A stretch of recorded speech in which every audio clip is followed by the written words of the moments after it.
But now we're here. I think we did it. Yeah, we're live. Woo! I know. Excited. How are you, Richard? I'm good, brother. How are you? Good, man. Good. Already finished one beer. I told Rick I was going to drink 6 by the time this podcast ends. So I'm on number 2. What are you drinking? I had to try and remember. For a second, I thought I was picking up hints of cinnamon, and I did not put Fireball in this. And then I remembered I put a rye bourbon in there, so I'm Oh, drinking. I'm drinking a Templeton rye. nice. Good, but it was just tingly enough. I was like, what is in this flask? I like it. Yeah, I'm drinking Hey, bro. clearly Mick Ultra. Cheers. Always. I'm drinking Mick Ultra like normal. I'm on my second. I have 4 that I brought to the table. He has to finish these by the time we're off the podcast, folks. These 2 I dropped on the ground. So we're going to pray when I open them that they don't spew on my face while we're here. But it'll be it'll be something. But I want to before we get way into this, I want to bring something up that I saw on a video the other day, and I think I saved it on my phone, and I'm going to show you. I did not save it on my phone. You remember a couple podcasts ago, or it might have been like our first or second one, I said I wanted to fight a kangaroo. I saw a video of a dude fighting a kangaroo, and this kangaroo kicked this guy's ass. So there, Absolutely. no. This guy was a pussy. Is all I have to say. It was not big. I could beat a kangaroo. Watching that video reassured me that I would beat a kangaroo in a fight.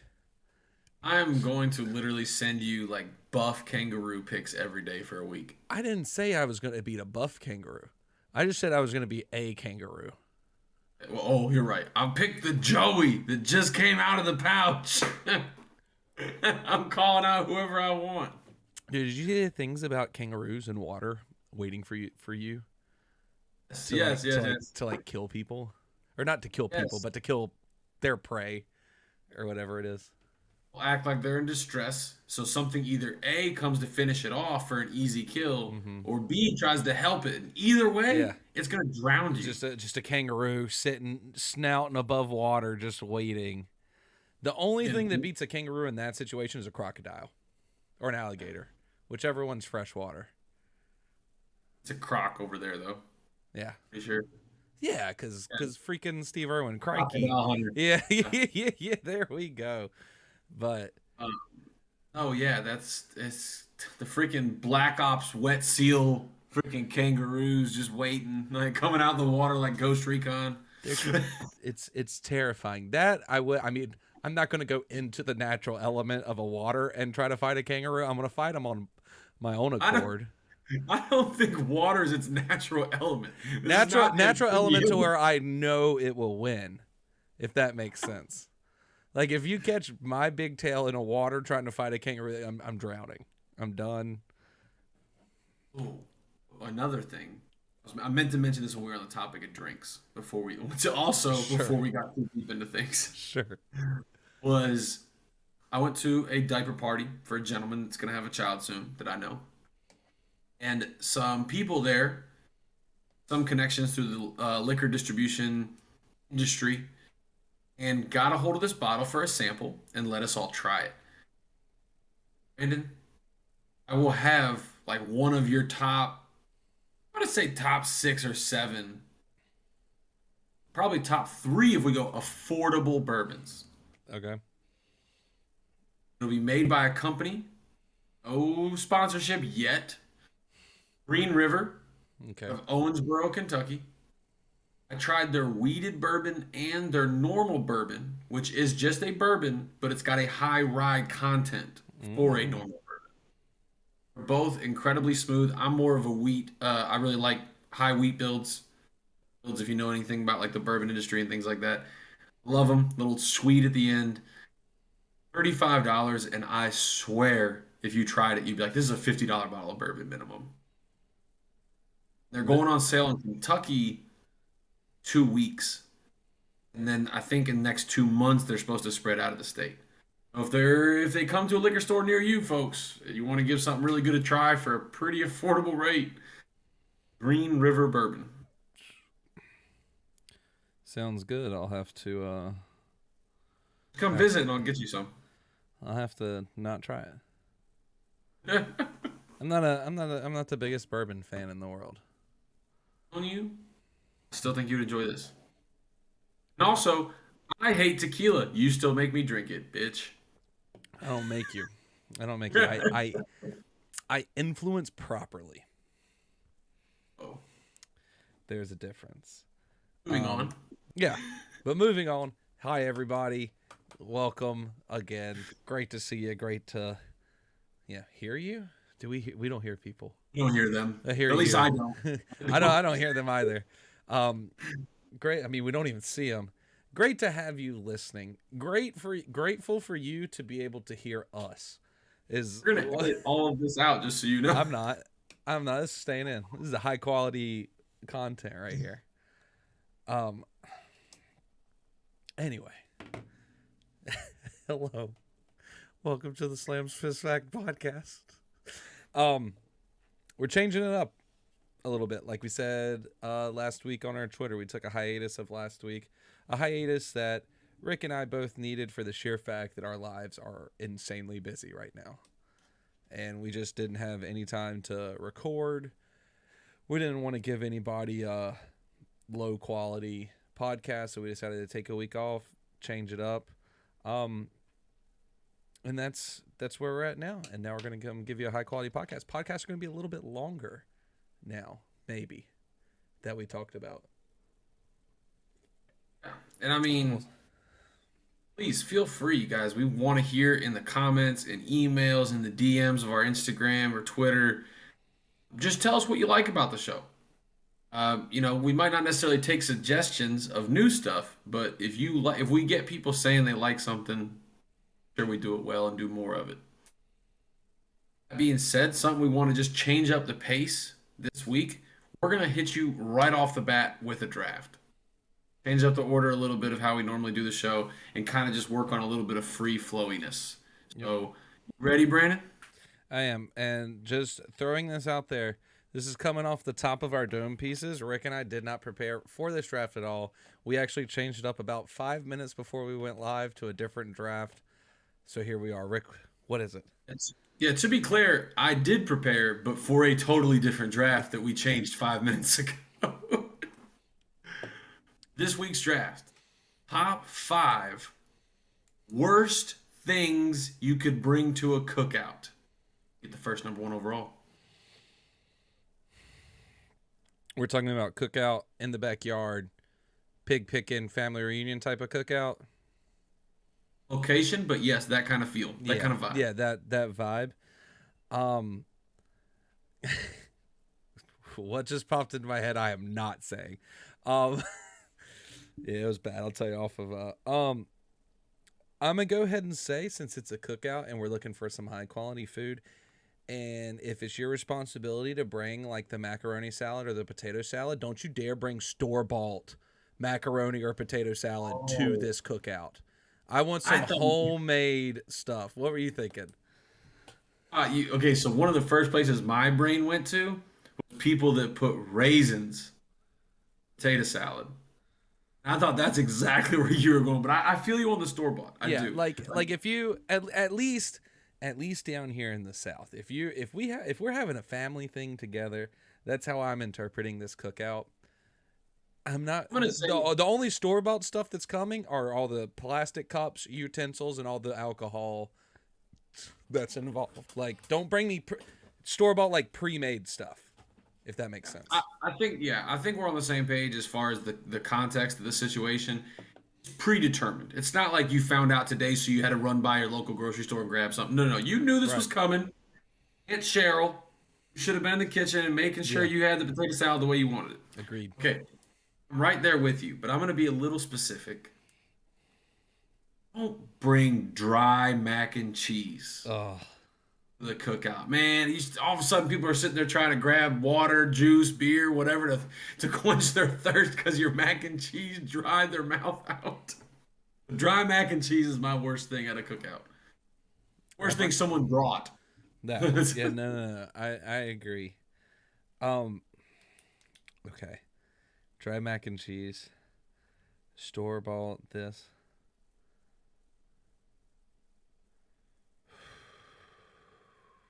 This is how you know we didn't prep y'all. I Brandon's know. trying to record this down now. I know. I'm trying. I'm trying to. We prepare for all of them. This one was just. It was here. So you know what? Oh, okay. Shout out to all my bigger people here. Don't give me those little plastic wanky ass little chairs that I have to sit in on outside. You know what I'm talking about? The ones that like you look at and you're like, man, I wonder if that can hold 265 pounds, or am I going to break a leg and fall? Have some good quality chairs. You could also bring your own. Yeah, but then you look like a douchebag. That's a double-edged sword right there. Okay, so yours is. You know what I'm talking about? Those little plastic. Seating. Yeah. I mean, and Low quality if seating. you bring low quality seating. Yeah. Okay, if you're in charge for that, don't bring it. If you're the grill master, do not bring me unseasoned meat. I don't care if it's burgers, I don't care if it's chicken, I don't care what it is. Don't bring unseasoned shit to a cookout. And salt and pepper does not count as seasoning. No, you will no longer be the grill master at any family or friend cookout ever. Well, if you have a grill master that that is going to bring you unseasoned meat, isn't it your fault that you promoted them to grill master in the first place? Unless it's their house. Is the person's house that the cookout's at the honorary given grill master? Grill master in the sense of a title of accomplishment. I'm talking grill master as in you happen to be the master of the grill at that event. Okay. The DJ of the grill. No, I know what you're talking about. Yeah. Then you'll just get relieved of your duties for every cookout from here on. Which is maybe what they're trying to do anyways. That is true. Sometimes that self-sabotage gets you out of doing shit. All right, sir. Enough stalling. This was controversial because it could be good in some ways, but I don't think it is. If we're having a cookout and it's predetermined and we know, this might just be bougie of me. Don't bring non-name brand sodas. Don't give me a Dr. Thunder. I want a Dr. Pepper. I don't want Mountain Lion. I want a Mountain Dew. Hey. Didn't realize we were bringing the hot take segment into the draft. Holy smokes, y'all. Brandon's an elitist over here. I haven't found a soda that I enjoy better or is equal to the main tier like Coke, Dr. Pepper, Mountain Dew, Sprite. That is like Dr. Thunder, Mountain Lightning, stuff like that. Mountain Lightning is arguably right there next to Mountain Dew. No. Okay, hang on. Real quick, I'll throw this out there. Mountain Lightning is objectively better than Mellow Yellow, which is the Coke alternative. I would rather have Mountain Lightning than Mellow Yellow. I agree with that. See? So don't come at me with this you can't have fine. brand. Non-name brand or Mellow Yellow. There you go.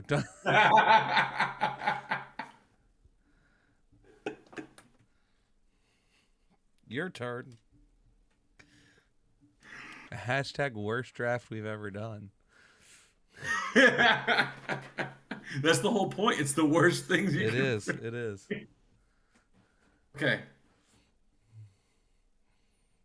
Hear me out. Worst thing you can bring to the cookout is chips. I like chips. You like chips, you can bring your own chips. Everyone's showing up with sides, meats. Oh, yes. I'll bring beer. The person that's like, yeah, I'll bring some, and they show up with like 2 bags of barbecued Lay's or something like that. I agree. Because I look at it as the person that says, yo, guys, we're having a family cookout. 3 weekends from now. That person usually has all the utensils, the area, the grill, and they usually buy the chips too because chips are just that easy to get. Paper Like, plates. They yeah, usually also get paper like the plates. house has all the essentials: cups, paper plates, forks, knives, the grill, the yard, and chips. I throw chips in with the necessities that does not need to be gotten by any person that's not at that house. I like it. I think that is a great pick. I mean, it's right there up with you getting the store bought sides. Like it just Yeah. shows the laziness, the cheapness too on that one. Think if they came with a non-name brand chip. It's even You're worse. out. Like don't You bring me just leave. Lay's. Like you brought me May's barbecue chips or something. You're out. All Leave right. the house. Leave the yard. Leave the park if we're doing it in a public setting. We on what was that 4? Yeah. No, that was 3. Oh gosh. Yeah, I know. I'm trying to think of things. I have one for my last pick that you're not going to pick, but I'm saving it. Worst things to bring to a cookout is now this is I don't even know. I don't have anything in my head.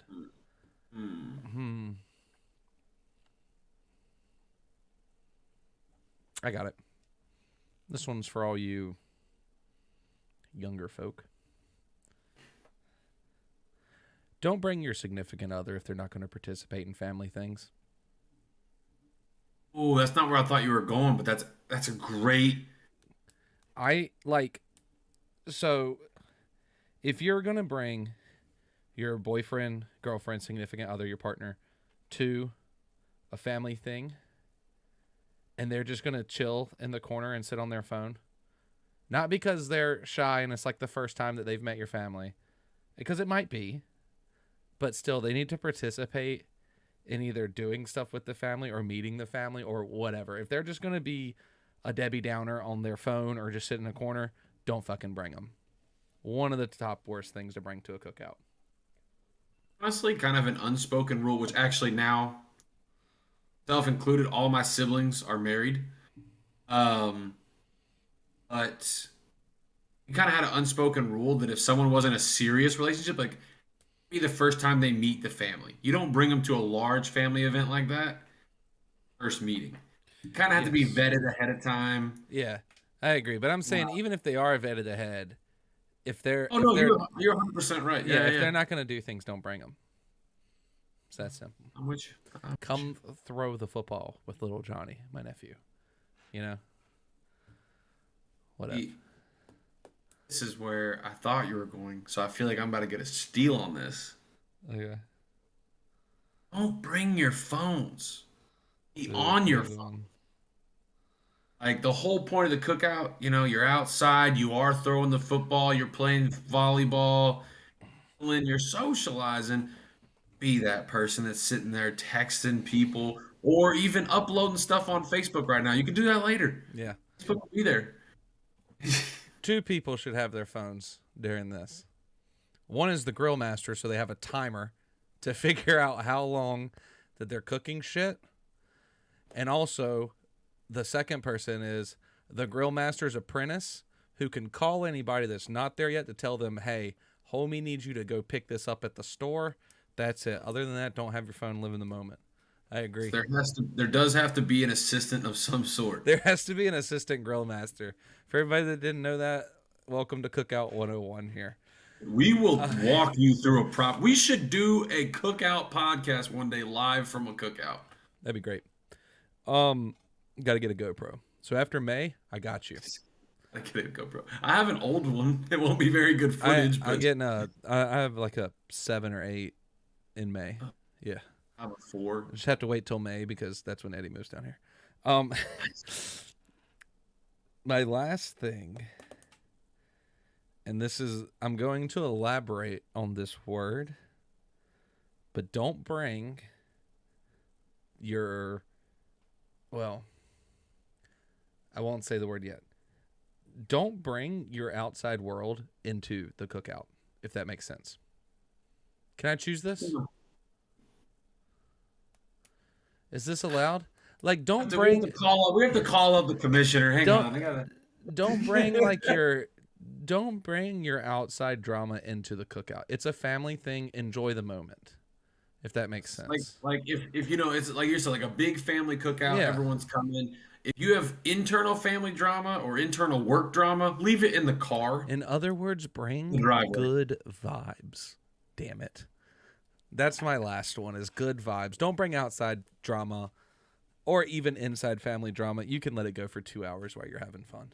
Yeah, leave it in the car in the driveway, or just squash it off somewhere else for the meantime. Everyone's there to have a good time. Agreed. What's your last one? Last pick. What is the worst thing someone could bring to family cookout? Veggie burgers. All right, moving on. So I was at the cookout in August, and I had to cook veggie burgers, right? And I did. This is a true story. I could not. Myself and my uncle, funnily enough, we're both named Brandon.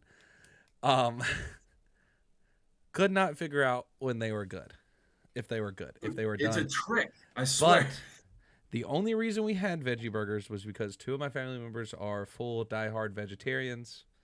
So therefore, we cooked them. And yeah, I mean, yeah. If you need veggie burgers, you bring your own though. See, actually, my thing is I wouldn't even say that you have to bring your own. Talk to whoever's grilling. I've been the one in charge of grilling before, and someone just show up and like, "Hey, can you make these two?" And I look at them, and it's a veggie burger. I say no. Like, I mean, not something. I mean, you can, but do you want to be that dickhead? You know, Dude, I was Grillmaster runs life at a cookout though. I still cooked it. I did, and they said it was good. And I'm really happy. The thing is, I don't knock on vegetarians or vegans. They're with red meat allergies. Totally understandable. It's more about the presumption and not communication ahead of time. Text me beforehand and say, "Hey, I have a veggie burger, or I'm a vegetarian. I don't eat red meat. Can you cook these for me if I bring them?" Sure, 100%. Yeah, or like, are you gonna have any options for people that are vegetarian? You know, I mean, it could be anything. It could be, you know, my doctor recommended I cut red meat out. Are you pulling a hair out of your beard? Yeah. That's a new one. You should contact Mick. I think it was Amy's hair wrapped around it, but like I still got a good half a swallow of hair right there. Oh God. So we're fine. We're fine. We're living. Yeah, We're living. good. I agree. Great draft that we did not prepare for. I love it. I think thought it that's- was solid for what we were coming off the brain.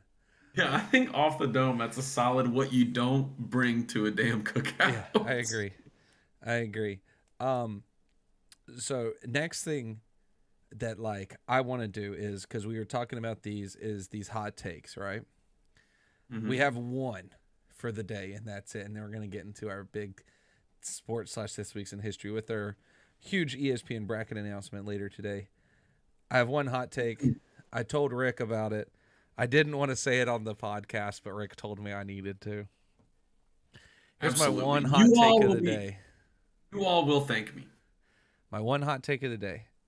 Whether it's airplanes, cruise ships, trains across country, which America doesn't really have, but Europe does. Anything that involves a lot of people traveling that's not public transportation, right? Small children should cost more. Their tickets should be more for their inconvenience. Fine, small children, Brandon. Anything that's going to annoy me as a passenger. I'm saying, give me an age. 7 and Adults annoy me as a down. Very passenger. true. Very true. 7 and down. 6 or 7 and down.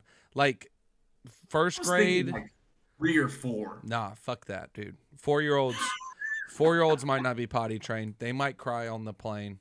I'll meet in the middle, kindergarten and down, 5 years old.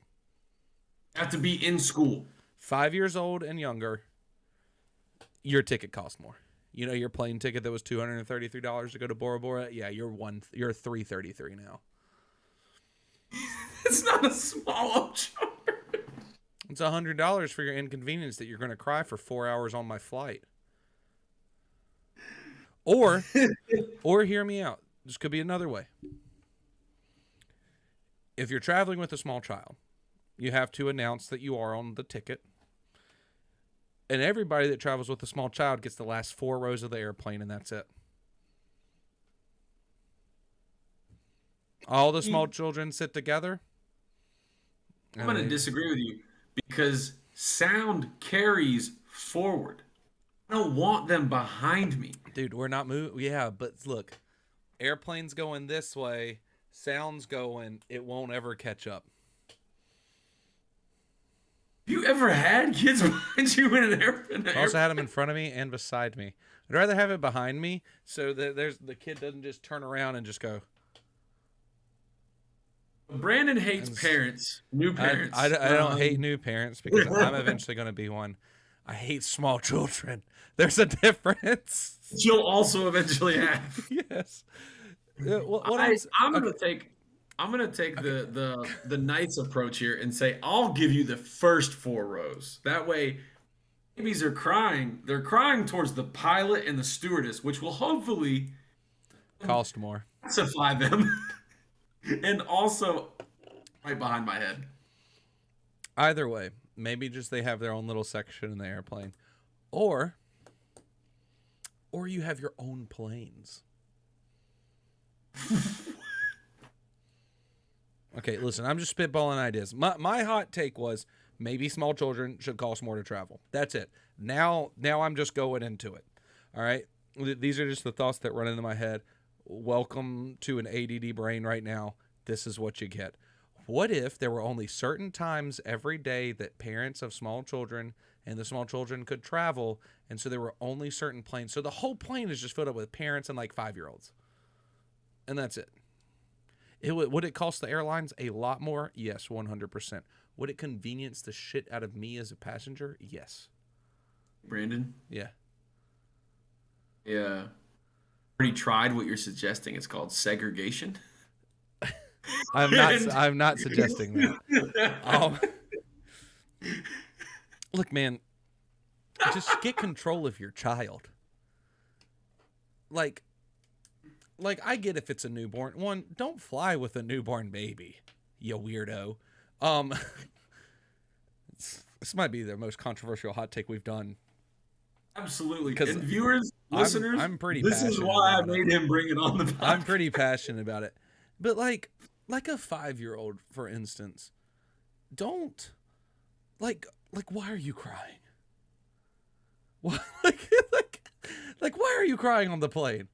Just sit down, watch your iPad or Peppa Pig on the damn back of the seat, sit for 2.5 hours, and then get off the plane and enjoy Disney World. Would be really cool. You flew to Hawaii. I'm guessing it was a large passenger plane. Yeah, it's huge. They're massive. My flight to Ireland was like the 3-row plane. Oh.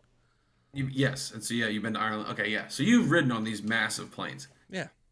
Specifically those, because you're talking about like 8+ hours. Yeah, I'm not talking about a 45-minute flight from, like San Antonio to Dallas, whatever. I don't care about that. I'm talking about a flight that I want to sleep on. The mega planes, like the Boeing, was it 757 is the large one? Sure. Like you're talking about the 3 rows. Yeah, or the big Airbus that's like multiple stories. Yeah. What if they had the private nursing rooms that airports mostly now have, the large airports, yes, where like the baby's crying or the baby needs to nurse and the moms can take them in there? Mm-hmm. Have those soundproofed on the plane. Now, how convenient, right, and great for everyone involved would that be? But how many of those would you need on the plane to... If it's a multi-decker, 1 per each. Yeah. If it's 757, it's 1 room that can hold like 8 people. All right. I'm not against that. I'm not against young kids traveling either. Don't get me wrong, but it's just like Control your kid. Like, what if your grandparents live in freaking Hawaii and you're in Yeah. North Carolina? Well, if my grandparents live in Hawaii and they want to be around my grandchildren, or I guess my parents, I will gladly move to Hawaii. I have no I will problem. gladly. I have no problem taking my infant crying 12 hours from North Carolina to Hawaii to live there. Don't get me wrong. I'll never come back. If I ever get a chance to go to Hawaii again, y'all might be lucky to ever see me ever again. I will go nomad and live off the Hawaiian papaya. Like, I do not care.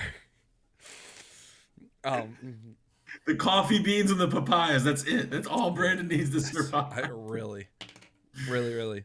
No, that'd be cool. I will say that this group of people is more annoying than crying children on a plane. And I experienced this flying from, where did I fly from? Raleigh to Orlando. Like a 2-hour flight, right? 1 hour, 30 minutes, whatever. Are a group of like 30 17-year-olds. They are horrible. What? Yeah. I'm talking. Was there 30-17? Was it a traveling like cheerleading team? It was a traveling. I think in this instance it was a church group, like a church college group that was together, because it was a bunch of guys and girls mixed together. They were from, oh man, they had a college, they had the college shirt on. I don't know, but they got on our plane in Raleigh, and bro, they would not shut up. This flight is at like 6:45 in the morning. Like, I just want to take another hour nap before I get to Orlando and I go to Disney for a day, right? Just the whole time. Of course, me and Amy sit, and then all of them are just behind us. Like, they're just the rest of the plane. They were and they're like, oh my God, it's the first time we've ever flown. What's that shaking? Oh my goodness. And I'm like, no, not today. Not today. I will Mickey Mouse my ass back there and beat all of you down. But no, I confirm that it is not just small children. Brandon just doesn't like anyone that's not 30 or above. 30 or above. Look, just be respectful on the plane. Don't talk loud enough to where the entire plane can hear you. If you have a crying child, don't travel. I know that's so messed up. I'm so sorry. It's the beers. It's Rick told me to down these things. I didn't give you the idea. Okay, I just made you share it with the world. That's true. Look, my thing is, small children should golf more. Are they going to? No.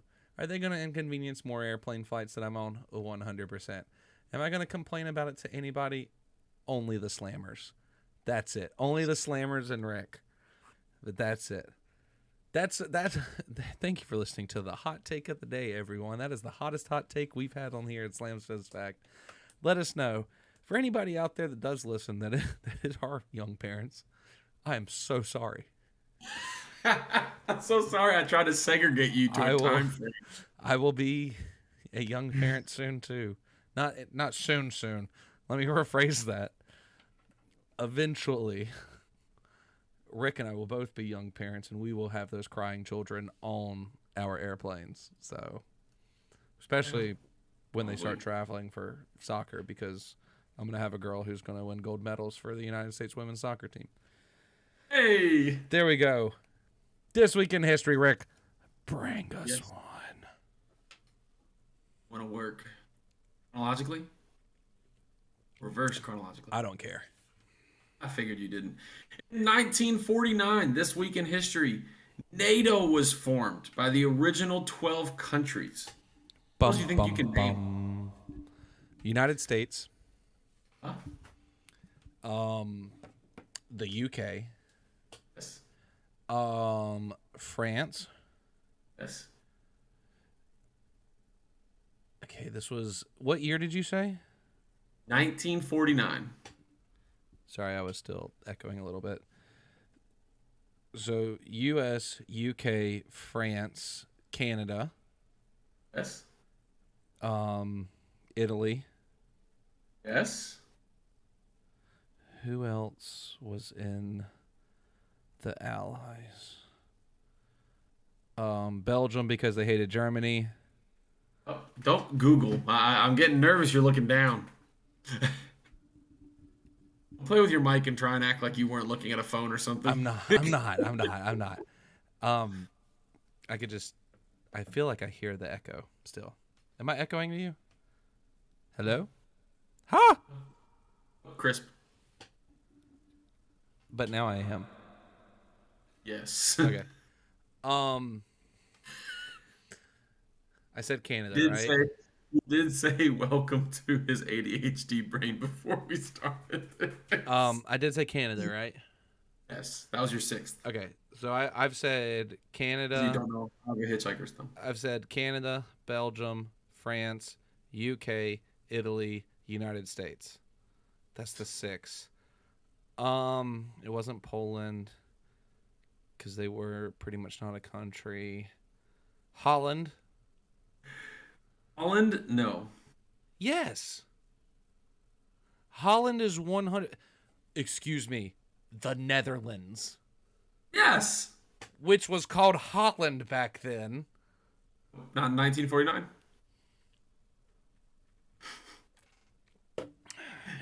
You just want to mess. Aggressively. You just want to mess with my history brain. How many do I have? Evan, I'm holding up the Oh, finger. 7. Okay. You're gonna be mad because I'm gonna name 3 right now: Luxembourg, Denmark, and Iceland. And You just then looked them up. no. I'm not looking them up. I promise. Oh, what's the last one? Portugal. Boom. All 12. One left. That's all Left. 12. 11. No, that's 12. It's 11. I will tell you the ones you have named. Ready? Yeah. Belgium, Canada, Denmark, France, Iceland, Italy, Luxembourg, the Netherlands, Portugal, the UK, the United States.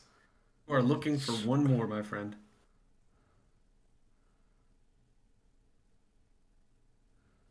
You're so close.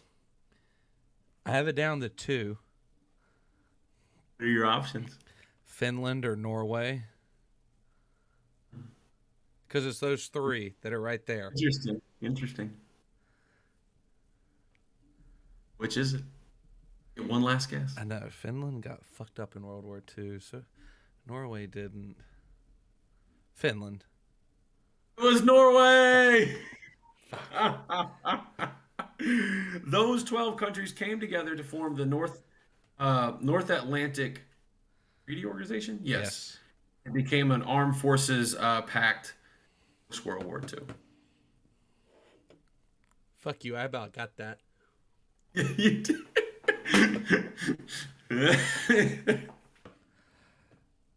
I have What one. about your fun facts? I have one.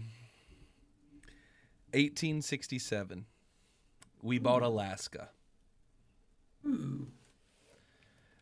for $7,200,000. That was around 2 cents an acre. A steal. Right now, that would still only cost us $109 million. Still a crazy steal. Yeah, it's crazy stupid. And we bought it from Russia. It was the largest land acquisition since the Louisiana Purchase, correct? Yeah. Because all the other land we just took. Worldwide. I didn't just mean the United States. Oh. Yes, either way. Because all the other land Germany just took. So, and yeah. That's one that I have. Let's throw one out there again. in 1975, Microsoft was founded by Bill Gates and who, Brandon? Steve Wozniak. That's Apple. That's Apple. The other Steve. Clipper. Bill Gates and who then? Paul Allen. Oh, Founders of Microsoft. Steve Ballmer's not a co-founder? CEO of Microsoft more recently. But he wasn't a founder. Oh, he was CEO after Bill Gates stepped away from the company. Okay. Damn, dude. I snap called Steve Wozniak though. What's up You with were all these guys being named Steve? Steve Jobs, Steve Wozniak, Steve Ballmer, whatever. I'm gonna name my kid Steve and see yeah, what successful. see what goes on. Damn. Love that all mine are turning into quizzes for you. I know. I know. 1974, the Terracotta Army was found. Really? Yeah, it took till the 70s. Recent. It Holy is. crap. So for all of you who doesn't, I'm sure you know what the Terracotta Army is. You've definitely seen pictures of it. You may not know what it's called, but it's all those statues of a Chinese army standing in formation to guard the first family. I love you so much. Everyone say hey to Amy. Amy, come in here. No, come on, you're on camera. No. You've been on the show before. Look. Hi, Amy. This is Amy. Amy actually has our most listened to podcast record right now. Kudos to you. Love you. Thank you. Amy brought me more beer. Miller's and a Mickey. Yeah. But it was found near, I'm going to botch these names. I'm so sorry. Xi'an. Xian. Close. Xi'an, something like that. And it was... Xi'an. They were to guard the first emperor, whose name was Qin Shi Huang's grave. I actually have a friend... Yeah, found in the 70s. I actually have a friend... Well... an old baseball coach of mine. I was friends with his son, but he's a good friend now too. Him and his wife went 2 or 3 years ago, right before COVID, and saw the Terracotta Army. It was awesome. The pictures look so cool. That's really. I would have never guessed it was like rediscovered in the 70s. Yeah, 1974, which is insane. 1992, mob boss John Gotti, prison for life, convicted of murder, racketeering, and obstruction of justice. Family? What'd you say? That family. I said the Gotti family. Yeah. That family when you talk about modern mob bosses. What family were they a part of? Was it the Gambino family? I think so, because the Gotti family was like the enforcers of Well, he was the boss for a little bit of the Gambino family. I know my mob history, which is weird. Then tell me. So John Gotti was the boss, portrayed by John Travolta in a movie that came out a few years ago. He became boss of the Gambino family because he was an underboss for them because he put a hit on the current boss, whose name was Paul Costello, was the current boss of the Gambino family, put a hit, he got murdered, boom, Gotti takes over. And 1992, they get him. And he was in prison for 10 years and then died. It's a life, though. He was never getting out. Yeah, I mean... It's fine. Yeah, he was convicted for hijacking, attempted manslaughter, murder, conspiracy to commit murder, loan sharking, racketeering, obstruction of justice, illegal gambling, and to top it all off, the big ol' Al Capone, tax evasion. That's amazing. Yeah, his criminal penalties were 3 years, 4 years, life without possibility of parole, and he had to pay $250,000. What are you going to do if you're in prison or you get convicted, right? Like you're going for life. You've just done something absolutely horrible. And then they also fine you money. Like, can't you your just asset. Yeah, but like if you're going to prison for life, who gives a shit about your assets? You have to pay for things in prison. You have to load a commissary. I don't know how it worked in the 90s. No. I know commissary and all that stuff. But like I'm saying, they find me something crazy like New York did with him. They fined me $250,000. What are you gonna do? You Well, I have would to. assume you You have to feed me. I'm like legally required 3 meals a day. So what are you gonna they're do? terrible. Yeah, but But still. the other thing is too, usually the family would still think they're getting all those assets. Yeah, didn't think of the family right there. That's true. That's true. But like, if I didn't have family, like, I wouldn't give a crap. Family. Mamma mia!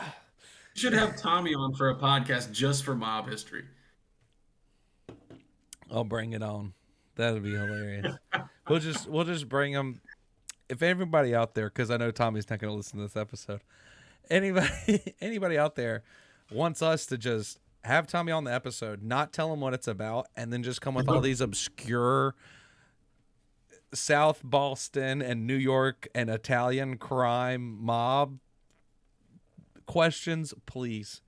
We'll make it a live YouTube. I'll make it a 6-parter. I do not care. To watch that man suffer. It's literally one of like 12 reasons I live, and I love every bit of it. What's your next this week in history? So mine's a 2-parter. So last week, good old Juan Ponce de Leon of Spain put his first sights on Florida on the 27th of March in 1513. Today, actually, on the April 2nd, he landed in Florida and declared Florida part of Spain and the first explorer to ever set foot on the quote-unquote New World. Which is a lie. Well, half a lie. Because in school, we were taught that Columbus did it in 1492. Then we learned Columbus actually landed in the West Indies. And then we also learned that, there were tons of Native Americans in America. So people from America have been here the whole time. And then who knows? People in Russia could have came over to America first. The land bridge and stuff. It's crazy. Who knows? A lot of theories about the Chinese and Inuit tribe. Chinese people crossing the land bridge, becoming some of the Inuit tribes, and keep progressing down and due to become later the Native Americans. And progressed all the way into South America. They kept walking a long time. Which is insane. Because think of this. Think if, hundreds of thousands of years ago or whatever, when the continents look clearly different than they do today, millions of years, whatever, and people were alive. The whole Rocky Mountains, what? Timeline's really skewed up right now. What do you mean? I'm gonna bring Tara on and explain when people came around. So modern humans of what we know have been around for like 11,000, 12,000 years.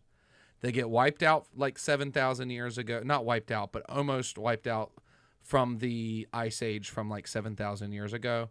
And now modern technology. Okay, so let's start with 12,000 years ago, right? Still a long time, but a very small dot on the scale of timeline when it comes to humans and animals and everything in the world. Could have been completely different. Like the whole, the Rocky Mountains connect to the Andes in South America through the Pacific Ocean.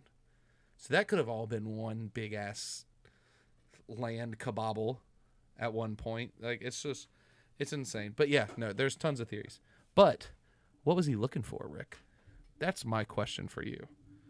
Fountain of Youth. Lies.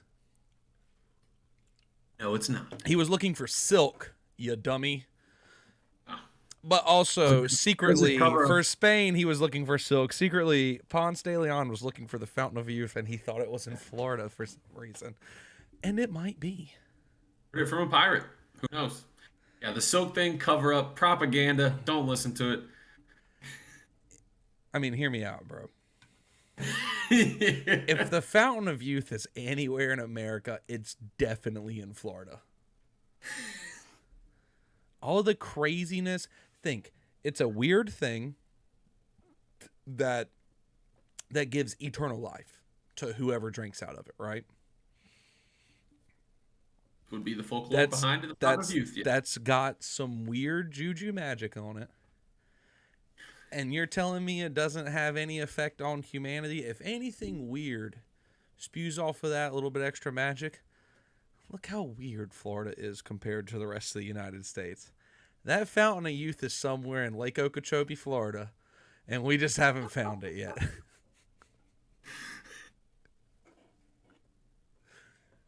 It's what inspires the Florida man. Dude, I mean, I wish I could get paid to be an explorer. Like, think of people that make their living off of they do some research, they consider themselves either an archaeologist or a historian. They do some research, and then they're like, I think I know where Noah's Ark is. They get some rich person who wants to find Noah's Ark and have all that fame and credibility to fund them for 30 years of searching, and they don't ever find anything. I'd love to do that. Yeah, no, it'd be awesome. Like, take aside the fact of the terrible healthcare and medicine situation, being back then in the 1500s when you could just be like, yeah, I hop on a boat, we're gonna go see what is happening. Well, dude, I'm talking about even present day people still do this shit. Now it's like, well, I think I have a lead that it's in, freaking Yeah. East See, Africa. I'm yeah. gonna catch a plane over there. No, no, no. It was like there might be a landmass, That's might have that's resources. that's very true. We're gonna sail west from Spain, and We're just gonna go we're for it. either going to hit the eastern side of China, or there may be a landmass in between all of that. Okay, let's find out, guys. Let's get in this boat. We have 2 months of food. We don't know how long this is gonna be. How long do you think it took to get across from Western Europe to the Eastern U.S. in a wood ship that's probably 50 feet long? No idea. Honestly, I mean, we could try and go look at dates that were reported in journals and stuff, but I have no idea. What I would like to know is how accurately kept sailing. Like, obviously, people have been on water for a long time. Constellations. I mean, if you go back and look at the Polynesian culture and how much they traversed to the Pacific Ocean, there are ways you can do it. But I'd love to have like a little microchip, just the route. See how steady they were. Did they really make it like a pretty straight line, or were they all over the fucking place? That's insane. Okay, look at this shit. Okay, so from the Canaries, which is an island west of Europe, right? Right outside of Europe, to the Caribbean, which is a very highly sought out, a very highly route that all these explorers took a long time ago. I have different things. I have a catamaran, a trimaran, a monohull, which is what all these people probably drove in. And then I have the Queen Mary. It would have taken you in a wooden ship about 3 to 4 weeks to get across the Atlantic Ocean. They didn't know that. That's That's the very true. scariest part.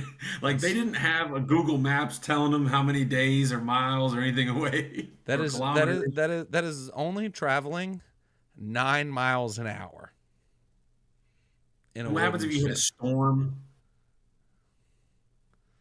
It's horrible. Craziness. It'd have been great. I'd have loved it. Me on that boat. I don't know, man. I think I would have tried to mutinize someone. What? Wow. Maybe Loyalty's not not. in your blood, huh? Maybe not. Maybe not. But I'm saying, like, even today, I would love to get paid to be like an archaeologist, to just go search for something. I'd base Go all my stuff off of Indiana Jones, National Treasure, and Pirates of the Caribbean. That's it. go see if Cochrane's hiring. Cochrane, right? Who? Guy that does the Ancient Apocalypse. Graham Hancock. Hancock. There's a Oh, cock bro. in there. I love Graham Hancock. If Let's see if anybody, he's hiring. if oh, what's the book name? Um, he has a book out that's called. It's an Ancient old book. It's a book that came out in the 90s. I've read it. It's amazing. He has multiple books out, but if you want to start reading about like ancient history that happened to debuff or to maybe show fact that humans have been around a little bit longer in the time scale that we thought. He has a book called Fingerprints of the Gods, the Evidence of, and then it's ... Fantastic read, highly recommend. I listen to every podcast that he is ever on.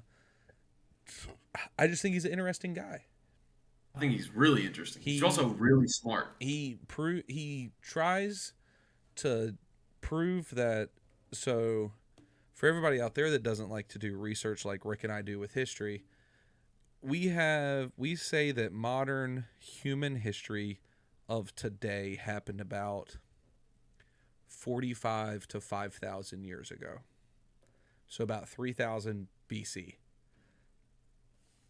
This guy's trying to prove that modern humans started around 11,500 years ago. To be clear, that's civilization history. So, Yes. like when people were gathering, creating towns or cities, developing things, not just hunter gatherers running around here and stuff. No, because how all of a sudden did our hunter gatherers 4,500 years ago think, what if we just set up shop right here and continued? He has a show on Netflix called Ancient Apocalypse. I highly recommend. I recommend reading his book before watching Ancient Apocalypse to get a little bit known about him. But he's got like 4 or 5 books out. His Twitter's amazing. His Twitter's one of the funniest Twitters I think I follow. But it be what it be. Rick, you have another one. Yes. My last one was This Week in History. Modern 2016, the Panama Papers were exposed. What is that? That is when it's like a law office in Panama, I believe, whistle all these mega wealthy people that were hiding their money in Panama at these banks and stuff. They were evading taxes and stashing huge amounts of money. Like a lot of people were exposed. It's like the very current trend of like show us your taxes and like things like that kind of got started was these Panama Papers. I can't remember all the people that came out that they specifically named. Okay. It exposed huge thing that was going on where they were just hiding amounts of money out of the US to avoid taxes and things like that. It was, where the really wealthy people stay wealthy. That happened this week in 2016. So only 7 years ago. I mean, 7 years ago. That's insane to think 2016 is 7 years ago. I mean, if I was wealthy, which I am in spirit and in morale and all the things that don't matter in society when it comes to monetary value, I'd 100% probably try to launder my money somewhere else.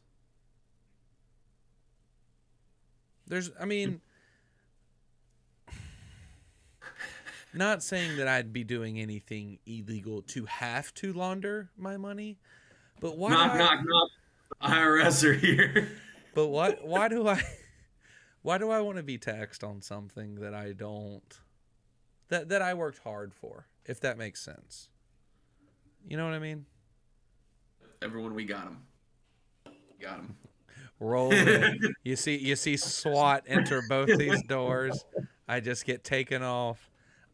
I'm just saying, I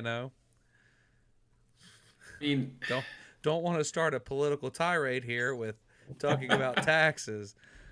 But I'm throwing it out there. I'm moving the mic screen to just let y'all know. What if I work hard for something and I earn it, right? Say I just make something that just does like penicillin. Like homeboy that made penicillin chose not to patent it, right? To where he could have made oodles of money. Chose not to, that way it's affordable. What if I just made something that cool? Why do I have to be taxed for it? That is all I'm Oh, saying. there's the whole general concept of taxes, how the society you take part in. But True. I see what you're saying, and I will say is I think there's no problem if these really rich people were businesses and investing money down in Panama, and then they dealt up with Panama's taxes. So like let's just say Yeah, Panama's like way more lenient, right? sure. And they handle their business there with the Panamanian government. That's perfectly fine with me. I don't actually know the U.S. laws on that, but I they were not doing that. They were taking all of this money they made in the U.S. and just hiding it there. which is Yeah, illegal, everyone. yeah. Just so we're clear. So it's why so many people get caught. It's why Jordan Belfort got caught. The good old Wolf of Wall Street. He hired maybe the worst banker in Switzerland to handle his money. The banker that decides I know everything we're doing is illegal, but I'm gonna make a trip to the US because I want to see it. One, why would you ever want to leave Switzerland? Switzerland is arguably one of the most beautiful countries. It might be arguably the most beautiful country in the world. Probably don't want to party with this dude that you're handling all this money and see how crazy he is. Exactly. Uh, You should get to know he the person travels. before you're like, here's $35 million. Hide it. He's like, if you're hiding this much money, I wonder what your Friday nights look like. I mean, Dude. I wish that's probably not saying in a best movie way. That is in my opinion a top 5 movie based on a real person's life that I think I've ever seen, if that makes sense. But also a top probably 3 movie that is a true story that makes me wish I was a fly on the wall of what really happened back in that time. Like if I could be a little GoPro cam, like a little body cam on Jordan Belfort for like the 10 years he was doing whatever the hell he was doing.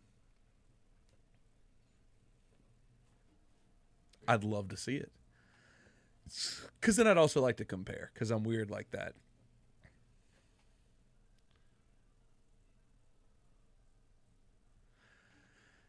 Well, ladies and gentlemen, slammers, our comment that we have on YouTube, Rick, if you would like to take a 2-second break to walk out, your wife has McDonald's for you. She just commented that in the chat. Also, history facts tonight coming from Whitney are awesome. She's super intrigued and loves it. But Rick, take a second and go get your McDonald's, bro. Thank you, Whitney, for commenting. That was amazing.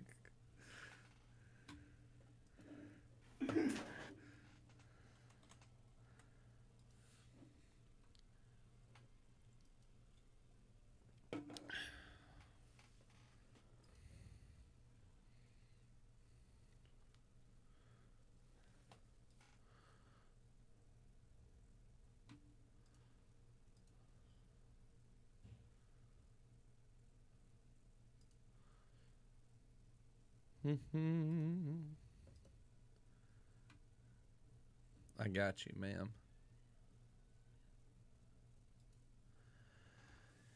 Here we are. This is the part that will be edited out of the podcast for you. We are the mighty, mighty Tigers. Do.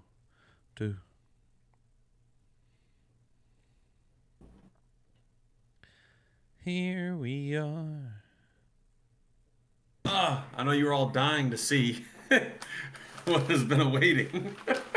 McDonald's, baby. My brother Yes. just texted me, didn't comment in the chat, said I suck at singing because I was singing for everybody. But I heard a little bit there. so I figured we'll go out for the last part and do a little bit of sports. Um, Rick and I were talking. What? Something interesting happened. I said, "Why is something interesting happening?" You were lagging out, but it's okay. Rick is completely frozen, everybody. Look at that face. He has no idea. Ryan, you should comment on the YouTube channel. Am I frozen? Yeah, You can hear me. that was the first time I heard your audio during all that as well. I think you're back now. Yeah, you're sure. So I want to throw it out there. Team I cheer for lost. This women's Final Four is South Carolina. Unbeaten streak snapped. Favorites to win the tournament. Boom. Gone to Iowa. That woman is a menace. Caitlin Clark is a beast. I agree. But congrats to LSU. Rick or I did not watch the game. We had stuff to do. Heard a little bit of cons about the refs and other things that happened in the game. So have to kind of do some research on that before we comment on it. But as of now, congratulations to LSU for winning the women's national championship. Tomorrow, though, we have the men's championship. Two teams that everybody in America knew that would be there. San Diego State University versus the University of Connecticut. The last time they met, last time they met in the tourney, Kemba Walker. and Kawhi Leonard was playing for San Diego State. Really? Yes. Is that the Kemba Walker era as well? Yes. Okay. It was cardiac Kemba. Throwing it out there. I think I said this fact 2 weeks ago. Or I might have just been talking to people. Since 2007, only 1, 2, or 3 seeded teams have won the NCAA tournament.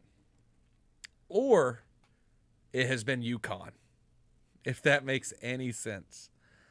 So 1, 2, or 3 seeds always win, or UConn, no matter what fucking seed they are, they win. But yeah, huge game tonight. I was talking earlier to Ryan, Austin, and Alex. Those are my brothers for everybody out there. I don't understand why the game's at 9:30 at night. Or 8:30 at night, whatever it is. It's late. And then to top it all off, a national championship for the women's game. A national championship where these women have worked hard for all year should not be played at 3:30 in the afternoon. However, it was 3:30 in the afternoon on a Sunday. It doesn't matter. Super Bowl plays on Sunday. It's at like 6:30, 7 o'clock. World Series games on Sundays or Saturdays are 6:30, 7 o'clock. Give everybody the primetime spot that they deserve for a national championship or whatever sports championship it is, and play it at 6:30, 7 o'clock. That way, I'm not running errands on a Sunday. I can sit down and watch it if I want to.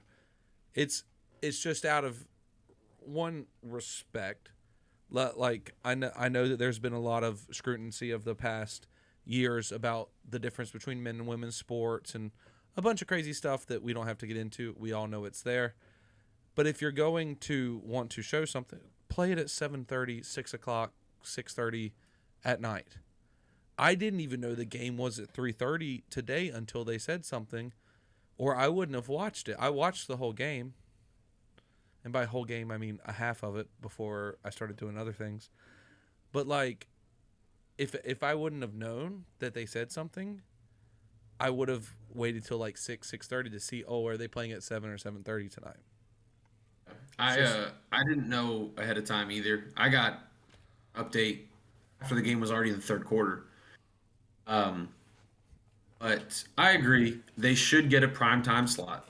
Agreed. I will say I also and should have played.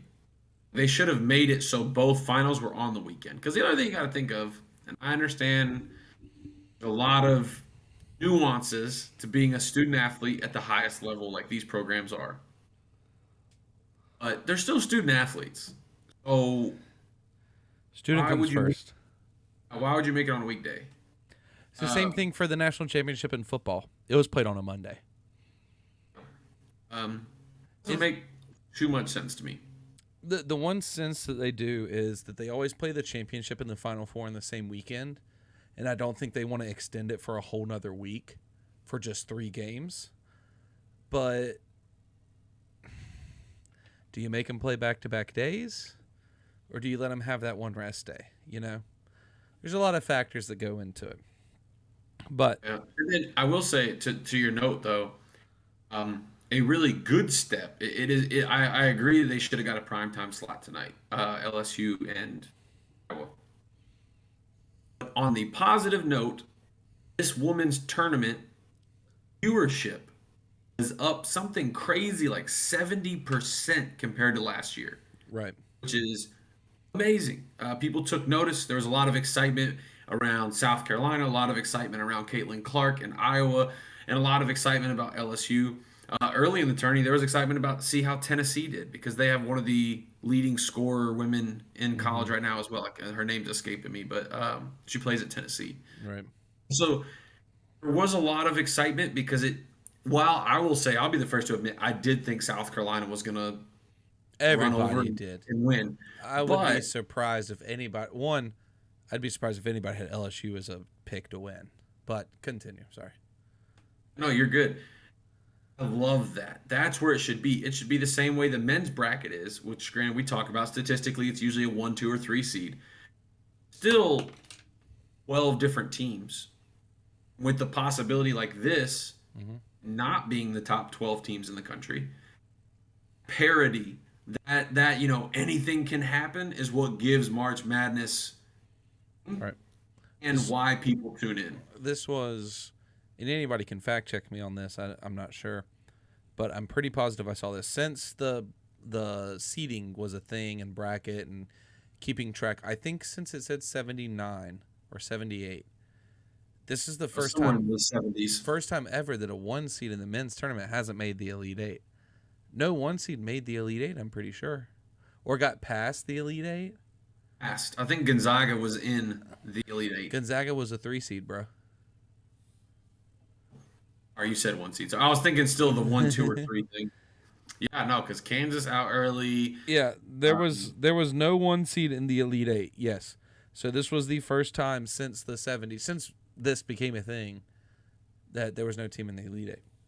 But Alabama's loss was crazy. And it was definitely a fun tournament. Since we're talking about basketball, I guess we'll throw this out there. We'll talk about our tournament, and then I have one more sports thing to say after this.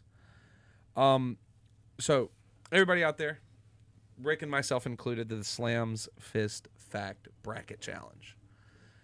It was great.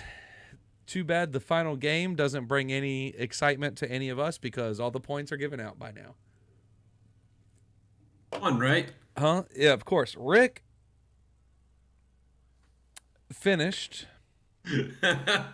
dead in the middle at 11th place. So I'm going to read. I'll read the top 10 for everybody out there. I'm just going to throw a pause out there.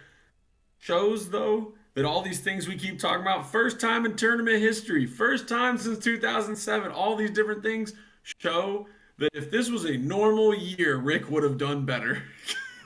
Probably not, but anyway, here we go. So, starting out in 10th place, because I'll go this way because it's exciting. 3 people are tied.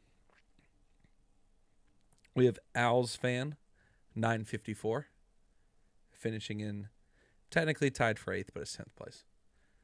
But talk to you on Twitter. We'll get your prize out soon, since you beat Rick. Cheeseburger Eddie, A buddy that we had on the podcast, tied in 8th. AC31. I can only suggest that that's probably my brother Alex. 8th place. Tied for 6th. Optical March 1. T-Dog, who I also talked to on Twitter today. Tied with probably the best player in the bracket. Myself. At, at number 6. Number 4, at Reiner. Congratulations. Either on Instagram or Gmail or Twitter, please send us your address so we can send you a prize. Now, rounding out the top 3, and this came down to the wire, Rick. We talked about it before. If only Texas would have beat Miami, my buddy Preston from Texas would have won. Preston, congratulations. You finished 3rd place in our bracket challenge. I have your phone number. I'll reach out to you about your prize. Now, number 2 and number 1 came down to 0.6 of a second, Rick. 0.6 of a second. And I think we all know that 0.6 of a second. So in 2nd place, somebody that we've also had on the podcast, Ryan. Congratulations for finishing 2nd. He's texting me right now. He's listening to the pod, says this other bullshit. If San Diego State loses that game, ladies and gentlemen, for everybody out there, Ryan wins the bracket challenge. San Diego State hits a buzzer beater to go past Florida Atlantic to the final game. So that means That was another first time ever. The Final Four game, I believe it was the first time ever a buzzer beater determined the winner. Really? Amazing. So, in first place, with a total of 800 points, who actually he has to be from California or an alumni of this college, had San Diego State in the final game, is Grand EFS J Slam. Sir, congratulations on winning the SLAMS Fist Fact Bracket Challenge. Please, please, please get in touch with either Rick or myself via Instagram, YouTube, comments, Twitter, or Gmail. So we Please don't put your address in the comments. Yeah. Don't do that. Direct message us, please. So we can get you your prize out. And then for everybody else, I want to throw out Uncle Brandon, tied for dead last. Austin Caps, my brother, tied for dead last. Grayson, tied for dead last. And then my wife, dead last. But anyways, thanks for everybody for playing. But now I guess you're wondering what the prizes are. Rick and Ryan, just a quick shout out to you, buddy. If you're not first, you are last, so it doesn't matter. You came in second. Don't want Ryan thinking he gets anything special. So to end the podcast, because we're about at in the comments on YouTube, Whitney, I wasn't last. Yay, Whitney. if you must know, since you are listening, I'm 99% positive you beat Rick. You were higher in the standings as Rick. You have the same amount of points, but your name shows up first, so therefore you are higher in the standings. And that is a SLAMS Fist Fact, baby. That is all we have to say. So Rick and I talked about prizes. I know we posted that you have to beat both Rick and I. So that would only leave 5 people because I'm so good at picking brackets. Everybody that played, Rick and I talked about this. Please, in any of the forums, direct message on Twitter, Instagram, TikTok, through our Gmail, send us your username that you played with and your address, and we'll send you a prize. First place person, we're also sending you a different prize, but we're also sending you this prize. So, the prize for everyone is what, Rick? Oh, we're telling them. I think we should tell them. A 10 of a kind. I was going to say one of a kind. a 26 of a kind, actually, because there was 26 of you. 10 of you beat me. But customized Slams Fist Fact that we'll be giving you out. First ever Slams Fist Fact merch that we're giving to any listeners or any friends. Brandon has the only shirt merch we technically have ever produced. This will be the first that we ever give out, but not the last. So we really appreciate you all participating in this. And are you also announcing what So, shall receive? so I think we should do top 2 since it came down to they both had a Final Four team. Mine doesn't get that. I'm throwing it out there. It came down to the last game. They both have one team picked for the championship. Plus, I still haven't heard from their first place finisher, and he played in it. He has not contacted me. Please do. I don't want Ryan to get this gift. Yes, please. You have a few days to contact me. So I'm giving you one of 3 options. 2 options involve headwear. 1 options involve apparel, which I'm very, very close to because I have the only Slams Fist Fact apparel right now. So we can either do a hat, a rope hat like this that has the Slams Fist Fact logo on it. So a baseball cap for everybody out there that's just listening. We will also do a Slams Fist Fact bucket hat that'll have the Slams Fist Fact logo on the front and SFF, our little logo, on the side or on the back. Not sure. Or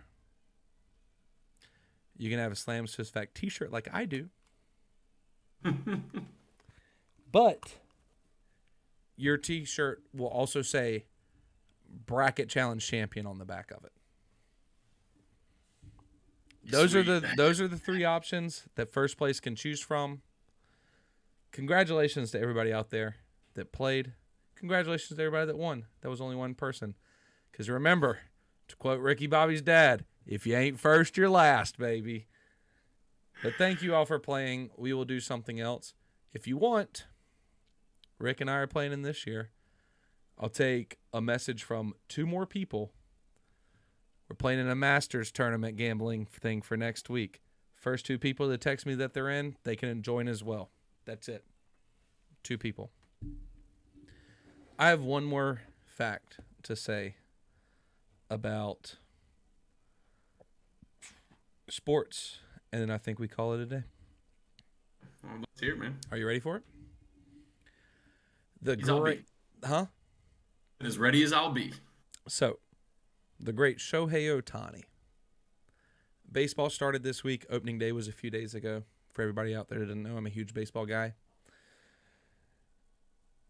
I did some stat digging. And I looked at Shohei Ohtani as 2 different people. The pitcher, Shohei Ohtani, and the player, the batter, the fielder, Shohei Ohtani. Twins. After this year, Ohtani is going. This is 100% just.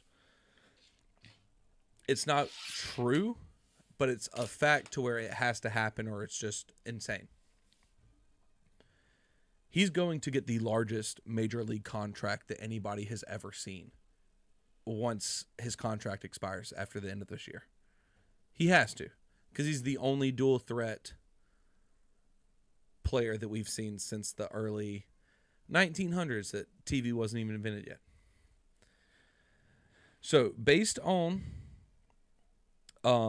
Sports Kaida Baseball and a stat tracker, if he was just a pitcher, he would get a 8-year, $230 million contract if he just threw the baseball. Then as a hitter, he is worth 10 years, $330 million This man does both.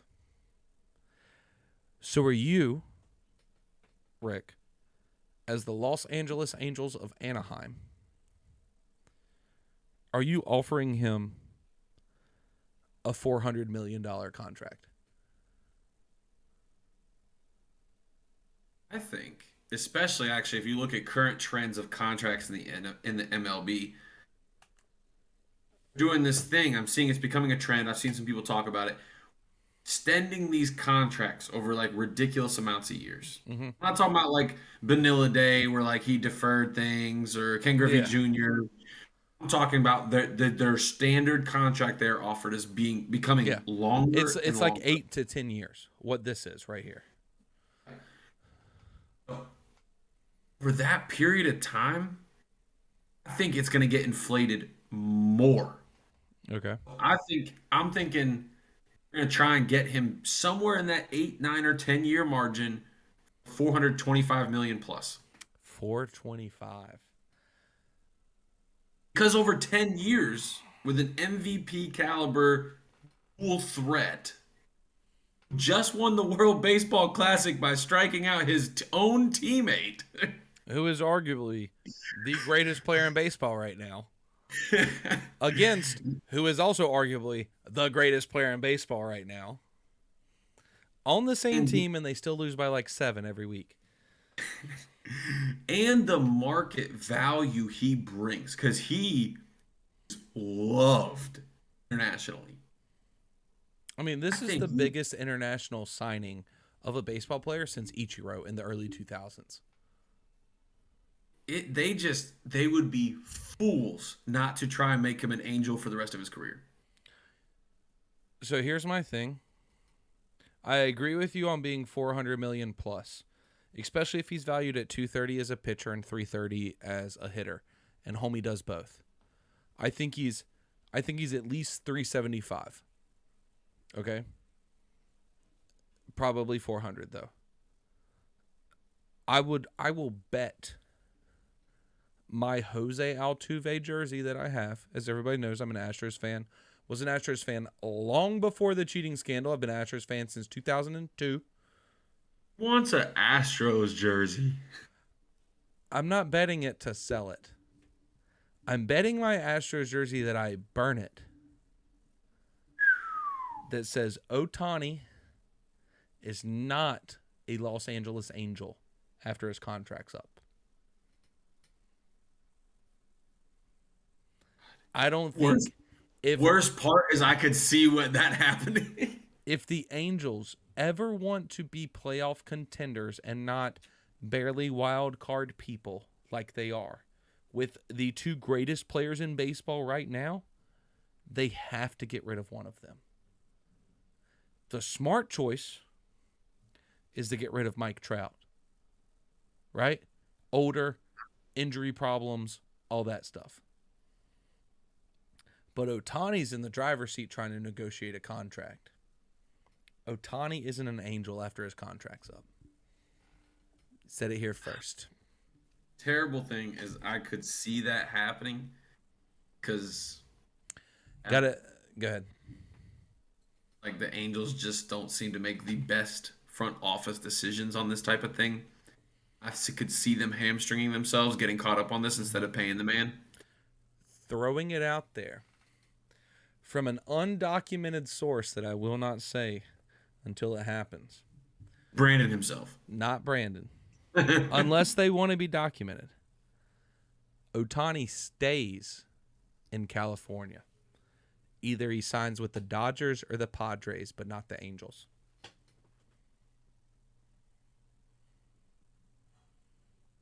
No, he did want to be in California. I remember that was a big deal when he first came into the league. Seattle Mariners. He goes to live through Ichiro's legacy. Not far off.